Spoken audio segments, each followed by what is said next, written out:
बिस्मिल्लाहिर्रहमानिर्रहीम। अस्सलाम वालेकुम व्यूवर्स। आज मैं आप लोगों के लिए बहुत ही मज़ेदार सी कूंडा खीर की रेसिपी लेकर आई हूँ। और आज जो ये खीर मैं आप लोगों को सिखाने जा रही हूँ वो पेशावर की मशहूर किस्सा खानी खीर है, जो कि पेशावर में बहुत ज़्यादा मशहूर है और ये बहुत ही लजीज डिलिशियस बन के तैयार होती है। और आज मैं आप लोगों को 5 किलो दूध से बनाना बताऊँगी परफेक्ट मेजरमेंट के साथ। तो इस रेसिपी को आपने लास्ट तक ज़रूर देखना है ताकि आपसे कोई स्टेप मिस ना हो। अगर आप मेरे चैनल पर नए हैं तो मेरे चैनल को सब्सक्राइब करें, साथ साथ ऑल नोटिफिकेशन को क्लिक करें। इससे आने वाली मेरी हर नई वीडियो की नोटिफिकेशन आपको सबसे पहले मिलेगी। वीडियो अच्छी लगे तो लाइक एंड शेयर करना ना भूलें।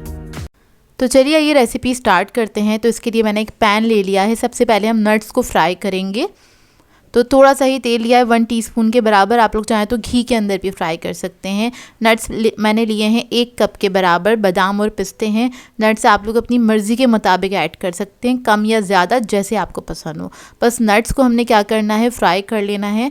पहले से इसलिए फ्राई कर रहे हैं क्योंकि हमें बिल्कुल ठंडे चाहिए होते हैं, इसलिए और इसको ठंडा होने में टाइम लगता है। बस 2 से 3 मिनट तक हमने इसको हल्का सा फ्राई कर लेना है और हल्की आंच पे फ्राई कीजिएगा। अच्छी खुशबू आने लगेगी, फिर हम चूल्हा बंद कर देंगे और इसको साइड पे रख देंगे ठंडा करने के लिए।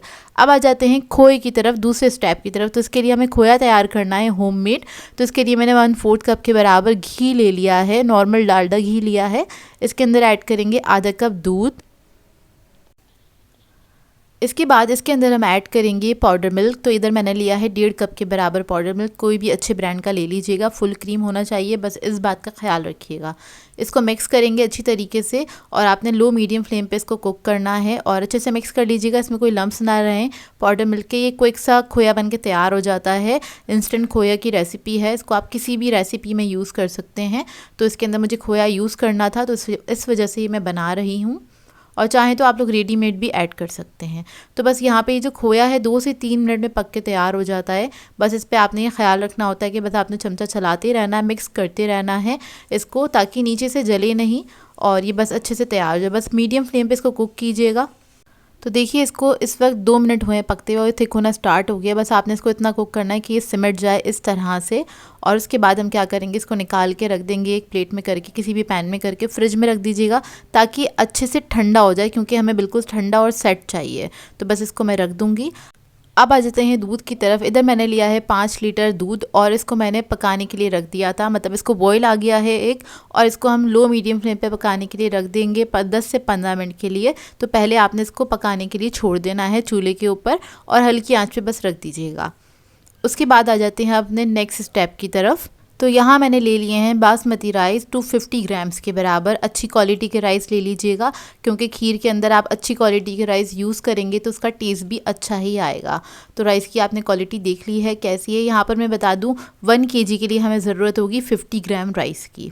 और इसको मैंने ओवरनाइट के लिए रख दिया था भिगो कर। अच्छे से आप जितना ज़्यादा टाइम देंगे राइस को उतना अच्छा है। इसको आपने क्या करना है, भिगोने के बाद इसको हल्के से मिक्स करेंगे और इसका जो पानी है ऊपर जो आया हुआ है उसको हम फेंक देंगे और उसके बाद हम नेक्स्ट स्टेप बताते हैं। तो पानी सारा मैंने फेंक दिया है। इसके अलावा हमें इसके लिए चाहिए होंगे ये पापे, रस्क हैंगे, ये इजीली मार्केट से मिल जाते हैं। तो ये मैंने लिए हैं 12 अदद, मीडियम साइज़ के हैं, ज़्यादा बड़े साइज़ के नहीं हैं। और अगर आपके पास बड़े साइज़ के हों तो आप इसकी क्वांटिटी कम कर लीजिएगा। तो इसको मैंने तोड़ लिया है छोटे छोटे पीसेस में। यहाँ पे हमने एक ब्लेंडर जग ले लिया है, उसके अंदर हम सारे राइस ऐड कर देंगे और ये रस्क हमने ऐड करने हैं। तो मैं थोड़े थोड़े से ऐड करती जाऊँगी और इसका हमने एक पेस्ट सा बना लेना है इन दोनों को मिला के। लेकिन इसके अंदर हम दूध ऐड करेंगे, तकरीबन 1 गिलास के बराबर दूध ऐड करना है। और अगर आपको लगता है इसमें और दूध ऐड करना चाहिए पीसते वक्त तो ऐड कर दीजिएगा इसके अंदर। तो बस इसका हम सबसे पहले पेस्ट सा बना लेंगे। तो देखिए पेस्ट बन के तैयार हो गया है, कुछ इस तरह से हो जाएगा। और सारे पापे मैंने इसी के अंदर ऐड कर दिए थे। तो यहाँ पर हमारा दूध भी अच्छी तरीके से पक गया है। अब ये जो हमने पेस्ट बनाया था चावलों का और रस का, वो हम इसके अंदर ऐड करेंगे। लेकिन उससे पहले मैं इसके अंदर ऐड कर रही हूँ 1 टेबलस्पून के बराबर घी। घी ऐड करने से क्या होता है, जो हमारी खीर है वो नीचे लगती नहीं है अगर आप उसको छोड़ भी दें पकने के लिए। लेकिन वैसे तो खीर के ऊपर खड़े ही रहना होता है, चमचा चलाते रहना होता है। लेकिन फिर भी मैंने इसके अंदर थोड़ा सा घी ऐड कर दिया है और इसमें कुकिंग टाइमिंग भी कम हो जाती है, मतलब चावल जल्दी पक के तैयार हो जाते हैं।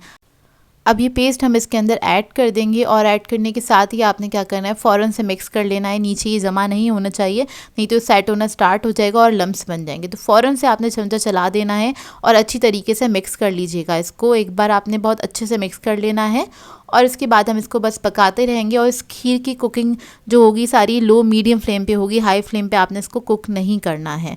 तो देखिए बस इसको पकते हुए तकरीबन 10 मिनट हो गए हैं और इसको हमने अच्छे से पकाना है। तो आपने चमचा चलाते रहना है। यहाँ पर मैंने स्पून चेंज कर लिया है, वुडन स्पून ले लिया है, क्योंकि काफ़ी ताकत लगती है इसको हिलाने में और हम चमचा हमें चलाते रहना है। बस आपने हर 2-3 मिनट के बाद चमचा एक बार ज़रूर चला देना है। देखें इसको पकते हुए भी तकरीबन आधा घंटा हो गया है और ये अभी तक थिक नहीं हुई है। हमें थोड़ा सा थिक करना है इसको अच्छे से। तो देखिए 45 मिनट्स हो गए इसको पकते हुए और ये अब थिक होना स्टार्ट हो गई है। तो इतनी थिक हो जाएगी, वैसे ये बहुत ज़्यादा थिक नहीं होती है। अब इसके अंदर हम इलायची ऐड करेंगे 1 टीस्पून के बराबर। उसके बाद हम इसके अंदर ऐड करेंगे चीनी। तो यहाँ पर मैंने लिए 500 ग्राम्स के बराबर, यानी कि आधा किलो चीनी है। आप लोग अपने टेस्ट के मुताबिक ऐड कर सकते हैं, कम या ज़्यादा जैसे आपको पसंद हो। वैसे 5 kg में इतनी ही जानी चाहिए।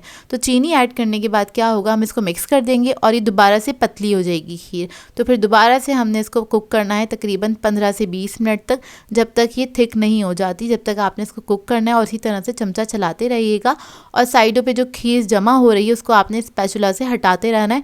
नहीं तो क्या होगा, वो अगर साइड से थोड़ी सी भी लगेगी ना तो इसके अंदर टेस्ट आ जाएगा जले हुए का, जो कि अच्छा नहीं लगेगा और पूरी खीर आपकी ख़राब हो जाती है। तो बस थोड़ा थोड़ी चीज़ों का ख्याल रखिएगा, तो आपकी खीर बहुत अच्छी बन के तैयार होगी।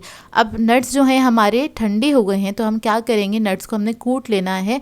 इसके अंदर कुटे हुए नट्स ही जाते हैं और वैसे हम घर के लिए बना रहे हैं तो इसलिए नट्स ऐड कर रहे हैं। वैसे तो ये कमर्शियल खीर की रेसिपी है, तो कमर्शियली तो इसके अंदर कोई भी नट्स वगैरह ऐड नहीं किए जाते, ये ऐसी सादी ही सर्व की जाती है।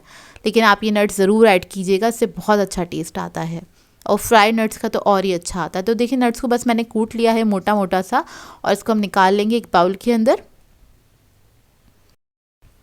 अब आ जाते हैं हम अपने खोए के ऊपर। खोए को मैंने निकाला था एक प्लेट के अंदर, फैला के उसको मैंने रख दिया था फ्रिज के अंदर। तो ये आधे घंटे में बहुत अच्छे से सेट हो जाता है। अब उसके हम क्रम्स से बना लेंगे इस तरह से, क्योंकि इसको हमें खीर के अंदर ऐड करना है, तो साबुत तो ऐड नहीं कर सकते। तो इस तरह से आपने बस इसको तोड़ लेना है, थोड़े मोटे मोटे से चंक्स में तोड़ लीजिएगा। तो देखिए इसको मैंने तोड़ लिया, इसको भी हम साइड पे रख लेंगे। खीर चेक कर लेते हैं, इसको तकरीबन 20 मिनट हो गए हैं पकते हुए। चीनी ऐड करने के बाद अच्छे से पकाया करें खीर को, ताकि उसके अंदर चीनी का कच्चापन ना रहे।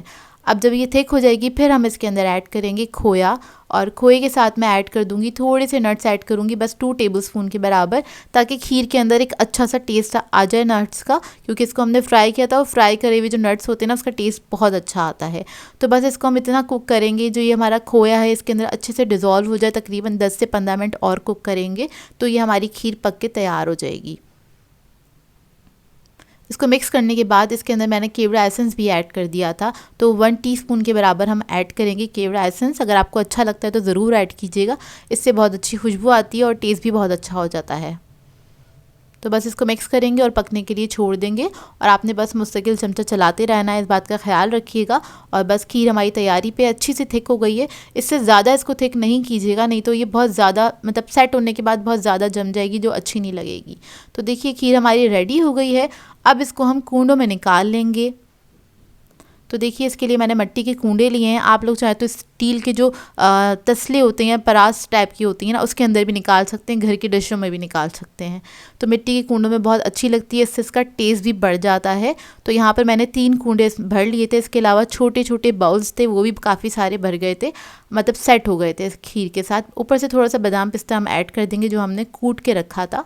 तो ये देखिए 3 कूंडे हमारे तैयार हो गए। ये मीडियम साइज़ के कूंडे हैं, 2 kg के कूंडे हैं ये।